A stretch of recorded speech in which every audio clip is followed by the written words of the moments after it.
Kaway-kaway sa mga dog lovers dyan. Yun nga guys, nagising tayo dahil sa pagkatok ng mga alaga naming aso. Dahil nga in the morning, nararamdaman siguro nila ang oras ng paggising ko. Ngayon kasi guys, hindi usual sa kanila na nagigising ako or nagising ako ng ganitong oras. Sa totoo lang kasi napuyat ako sa kapapanood ko ng K-drama. At yun nga, malapit ko nang maubos itong mga K-drama dito sa Netflix namin. Dahil nga napuyat ako, siguro nag-alala yung mga dogs namin na, uy, bakit hindi pa gumigising si mami? Usually kasi guys, yung time ng gising ko talaga ay nalalaman din nila, 'di ba? Parang ganun yung mga alaga yung aso kung talagang close sila sa inyo.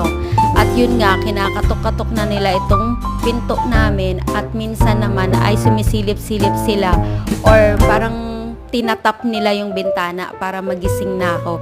At yun nga, pag naramdaman nilang nagising na ako at narinig na nila yung footsteps ko, tumitigil naman na sila sa pagkatok. Actually, hindi naman talaga sila nag-iingay. Parang gumagawa lang sila ng sound para magising na ako. At yun nga, dahil nagising na ako, siguro sa isip nila, uy, gising na si mami, kaya tumigil na rin sila.